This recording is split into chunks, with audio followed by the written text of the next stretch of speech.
Hello, welcome to Danswers. I am your host, Dan Donahue. We have had a good week. I don't know why I feel the need to continually update you guys on my week. But it's always good. Eventually one of these podcasts will start with it has been the worst week. I am in chaos. Someday that'll happen. And maybe it'll be available to you, the listening public. Hey, welcome to Dancers. This week has been trials and also tribulations. Welcome to Dancers. I have gone through hell and I feel like Sisyphus with spikes on his feet. I'll never say stuff like that. Um, so I've been working on a new project. It's called Basket of Cats. It's a podcast I'm doing with Benton Ray, incredibly funny comedian, and it's just been taking a lot of time. So I won't be able to edit these as thoroughly as I do, which might be not that I won't, check the sound and video and stuff, but a lot of people notice that there's like cuts in the videos, and a lot of the times they'll go, "Oh, what did you say here? We would love to know. We'd love to know the raw truth. Why are you censoring yourself?" The truth is, sometimes when you see a skip in the video, it's because I messed a word up, because I make a lot of mistakes word wise. Sometimes you'll see a skip in the video because there's a noise outside of my incredibly loud apartment. It's so funny that people are like, stop cutting the videos. We want to see the real. And then I stop cutting the videos and you just hear like someone getting stabbed outside of my window. Maybe that's what people want to hear. Maybe that's what the viewing public of this would like to listen to. I've also been really busy because I have a lot more stand-up dates coming up, which is great. When you do, the more you do, the more loose you feel, the more connected to the audience you sort of become. It's really nice. I love stand-up. I love stand-up when I'm doing a lot of it, and I feel like I I'm giving the audience like a kind of a real. Sometimes when you haven't done it in a while, you go up there, you feel like a wind-up doll. And sometimes people will still say, "Oh, that was a good show," but you just don't feel that way. It's nice when you feel like you're doing good and the audience also feels like you're doing good. And things have been doing nice. Things have been things have been doing nice. But I'm driving down to San Diego, a place I've said on record is one of my favorite places in the world. Does that make me a rube to you? Oh, I'm so sorry. You're going down to Barbados. You can't be bothered with places like San Diego. You're going to whatever cons for the film festival. I don't know where that is. San Diego's a beautiful, simple place, full of people, young people who are drunk, old people who are drunk, and looking for a third. Everyone in San Diego is looking for a third. That's a beautiful place. That's a beautiful, simple place where everyone is drunk and looking for a third. That should be the motto of San Diego. We're drunk and we're looking for a third. I really like it there. I think the shows are great. I think the people are great. I've had a lot of good times there. And you know what? I think there's a lot of I've talked about this a lot. There's a lot of very hypocritical classism from a lot of people who live in cities, where everyone who lives in a city is like, I'm a socialist who supports the working class. And then you get to a place where there's like a decent number of working class people and they're like, I fucking hate that place. And it's like, okay, well, how much do you love them? Really? If you cannot stand the sight of them, I don't know how thorough that love is. But anyway, we're going to get into some questions because these questions are well thought out, and longer. They're a little longer, and you guys are going to listen to all of them because these people worked hard to write them out, and I'm going to work hard to read them without stuttering, which I will stutter through these. I'll mess up on words, and you'll get to see that. Isn't that exciting? This first question, if you email the podcast, dancerspodcast@gmail.com, I won't give your name. You'll be anonymous. So this is the first question. So, my boyfriend and I have been together for 5 years.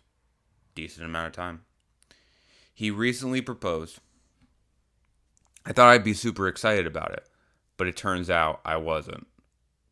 Does this mean I should leave the relationship? Maybe I just wasn't excited because all of the crap he put me through in the beginning. Ooh, spicy. You may ask why I would have stayed. Great question. I'll answer below if you care to read that to give insight to the question. This reads like a romance novel. This is very interesting. We live together, have bills together, etc. It's so funny how the have bills together is such a determining factor of how close the relationship is. This is committed because the gas is split in our house. Both of us put money towards electricity. I feel fully invested and unsure of what next steps to take. Also, just to mention, since getting engaged, neither of us has discussed with one another the next steps, like the getting married part. LOL. Please help. Okay. So before getting into the second part of what you said, or the story that you included, let me go into this question. Just because you're not excited about being proposed to does not necessarily mean that the relationship itself needs to be done away with. I would definitely say that could be the result of a lot of things. It could have been like the timing, and you might have some stressful things going on in your life and you can't even fathom getting married at this point. It could be that he proposed in the middle of a baseball game, which you hate being at. You know what I mean? Maybe he did something public. Maybe he was in the middle of a Wawa. I don't know why that was my reference. That is a Philadelphia, essentially specific reference. Maybe he was in the middle of a Piggly Wiggly, a Shaw's, a Ralph's. Maybe it was a place that wasn't romantic and that's why you're not into it. Maybe it's just something that is kind of a surge of things in the past, but that doesn't mean that the relationship shouldn't move forward. Maybe it means that you guys just need to talk and reconcile the difference, and then maybe the idea of getting engaged would be exciting to you. Let's read this question, or let's read the story. I feel like I didn't have a choice. Oh, so why did I stay? I feel like I didn't have a choice. Ooh, spicy. He got kicked out of rehab and I let him move in with me and my grandparents. Brave. Not that people who get out of rehab are necessarily gonna be a problem, but I've had family members get out of rehab. I've had close friends get out of rehab. You're dealing with a box of bees sometimes.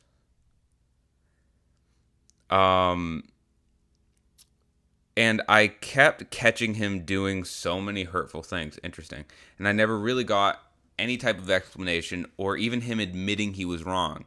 The girls would come to tell me. Or the girls' boyfriends and baby daddy would come to tell me. It doesn't specify what they're coming to tell you, but I'm assuming that he would be playing Jenga with these people, and that made you feel uncomfortable. You felt uncomfortable that he would sneak out at night, come back smelling like perfume and wooden blocks. And you would be like, "Where were you? I've been waiting all night." And he would be like, "Don't fucking ask me that question." And you're like, I see that block in your pocket. I see there's a block in your pocket. Is that a block in your pocket, or are you just happy to see me? No, clearly he was cheating. That's a sad way to land that bit. I would try to confront him, and he would deny, and act like he had no idea what I was talking about. Well, had I broken things off and kicked him out, he would have had nowhere to go, as his family wouldn't let him stay with them, and he had already burned down all the bridges with his friends from the past. Whoa. I couldn't allow myself to be the reason someone was homeless, which is very nice of you. So I got over it every time, basically. But now, as he's a much different person, but I sit in the back of my mind and question if I can trust him and if he really wants a future with me, or if he only proposed because he's seen how much I've done for him and how much I've helped him grow in our time together. Please help and be brutally honest. You won't hurt my feelings. The honesty won't be brutal here. It's just like, I mean, that is a wild experience that you've had with this person. That's not necessarily good or bad. It definitely raises some questions that you'll have to answer.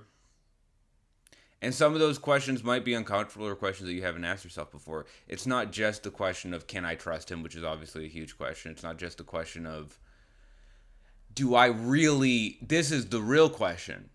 Do I really love this person, or do I love the idea of helping them?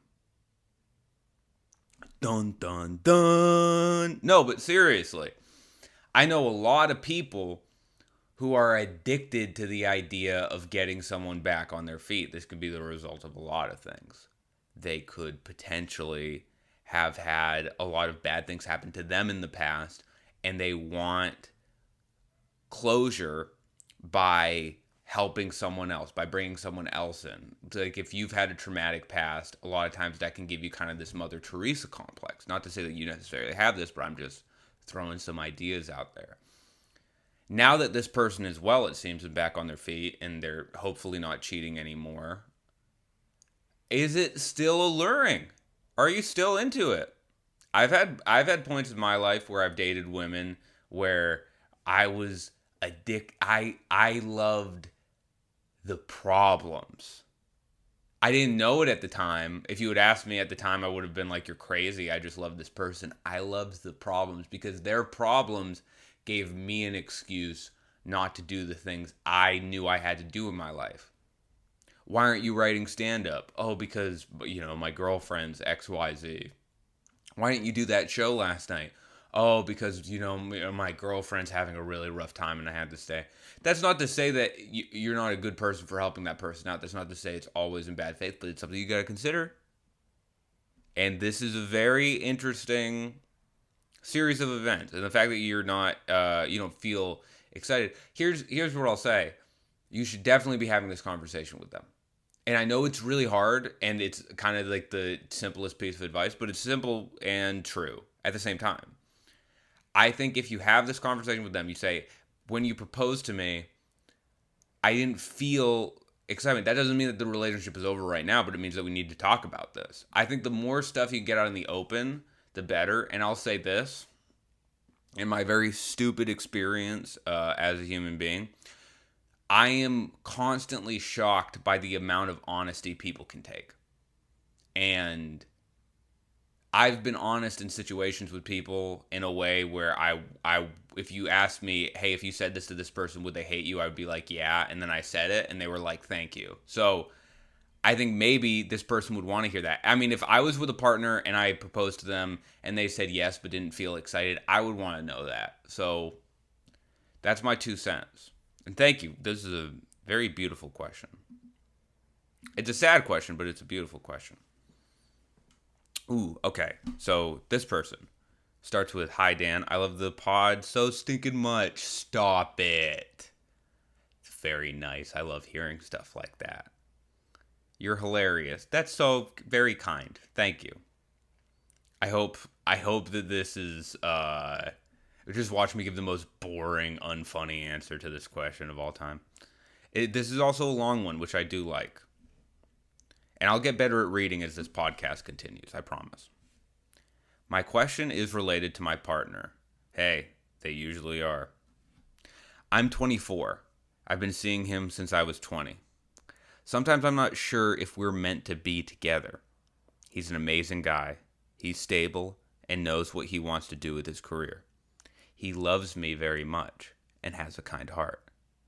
I just find we can be very different in our interests as well as our personalities. He enjoys staying in and going to coffee shops and playing video games, whereas I want to go out with friends or have drinks or go on little adventures and make memories. You can make memories in coffee shops and playing video games. Sure, those memories are comprised of you pulling the VPN of a 12-year-old and doxing them, but that's a memory, isn't it? Isn't that a memory? I've tried to get him to do things that I just mentioned, but it never really feels like his heart is in it and he doesn't really enjoy the experience. So I don't really push it anymore. Ooh, that's heartbreaking. And even in the beginning, I found there to be a lack of chemistry. And I feel over the course of the relationship, there's been a lack of excitement. He loves me very much. And sometimes I think my love and attachment, although very deep, is maybe less so in a romantic sense. I can't tell if I'm comfortable, and my future would be secure if I stay with him. And pause. Not if these problems are there.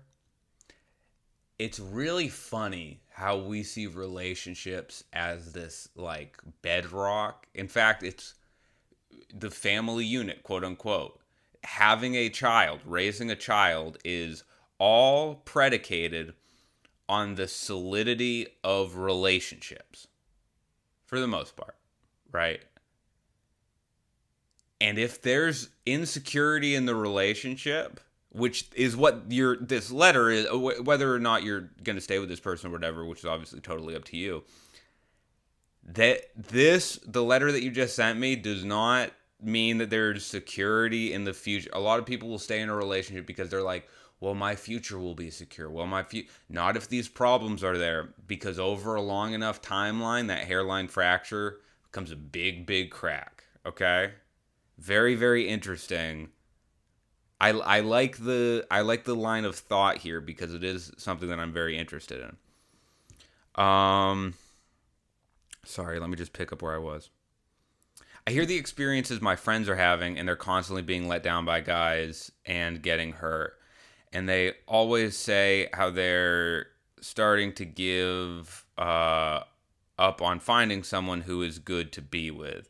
And I feel like I have a piece of that already, so I would be an idiot to give that up.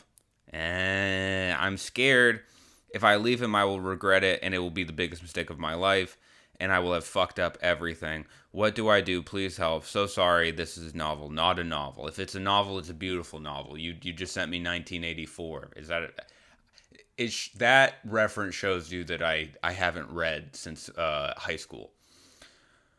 So, I'm going to point out a couple of things here. And this is not, obviously, I'm never going to tell someone on here, stay with someone, break up with someone. That's not my job. My job is to comment on the things that you guys send me, which are usually incredibly interesting and that I love. So, I'm seeing a lot of things here. I'm seeing you mention your love for this guy early on, where you say, first, obviously, you say he's an amazing guy and he's stable. And then the second thing you mention about him is his love for you. That's not necessarily indicative of anything, but it's interesting that you mentioned the love after you mentioned the stability. Is that how you're seeing the relationship? It kind of does seem like that through the rest of the letter. But the second thing that's really interesting is when you mentioned your love for him, you also mentioned attachment. There's all these qualifiers when you're talking about the love in the relationship. I think my love and attachment, although very deep, is maybe less in a romantic sense. Doesn't mean that you don't love this person. I'm just mentioning it's interesting that even in this anonymous letter that you're sending to me, you're adding all of these qualifiers to how you feel about this person. Again, I would say it seems like you've already talked about this and brought it up. It seems like this person is a bit more into solo activities, going to coffee shops, playing video games. Nothing wrong with those, but that's not even. I think people can have very different activities. In fact, some of the most successful relationships I've ever seen, the guy likes to go to like SWAT team training seminars, even though he's in finance, and the woman likes to crochet. And those are, I mean, I've seen those relationships work really well. The issue here is just the qualifiers for the times that you're saying you're in love with them. And I would just pose the question before talking to this person, like, are those qualifiers in real life too? Are those qualifiers in your head or just in the letter?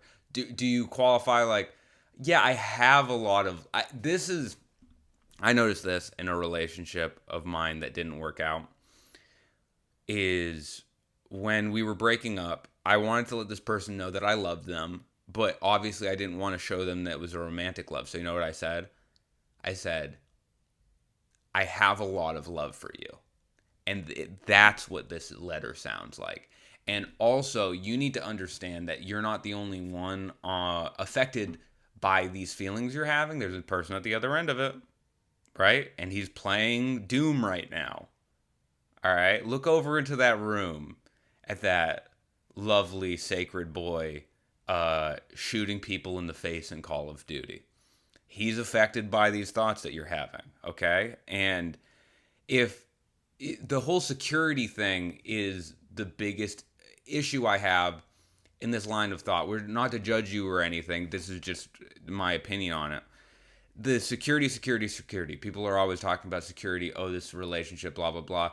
All my friends are having shitty experiences, which I don't think you should base a lot of stuff on your friends' experiences because, no matter how close you are with someone, you don't really know how they date. You don't know how they are on dates.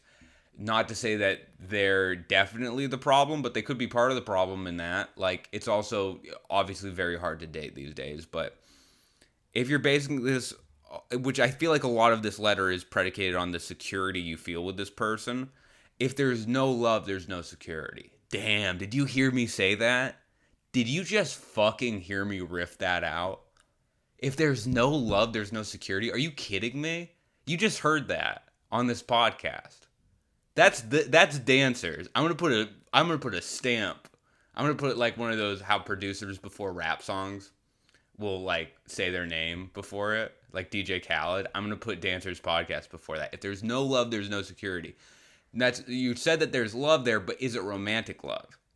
Because if it's not romantic love, guess what? There's no security. This is not a secure relationship. You're, in fact, saying in this letter many times that this is not a secure relationship. You feel secure because you can go home and you know your boyfriend's not cheating. He's playing RuneScape, which is an awesome game. No hate to the video game players. You guys rule. There's nothing wrong with that. But it seems like you trust this person. Trust ain't all of it. Trust should come after, okay, I'm in love with this person. Should I trust him? Not, I trust this person. Could I make myself fall in love with them? Very difficult question. So I would say, again, just like the last one, you should talk to this person. Ask them, what's going on? Ask them, hey, like, maybe we can get a little bit of fire in this relationship. Maybe you can put that controller on vibrate if you know what I'm talking about. It's a gross thing to say. But no, this is a very interesting question. I would just say evaluate the security part of it. Because is it really secure or does it just have the amenities of security? That's the question. Thank you, both of the people who sent questions. These are amazing, well thought out, well written. Thank you for taking the time with making them. I hope I took enough time in answering them. If you guys have any questions, please send them to dancerspodcast@gmail.com. It's been really fun to do this, and I've really enjoyed this one particularly. Thank you for tuning in. Have a good one.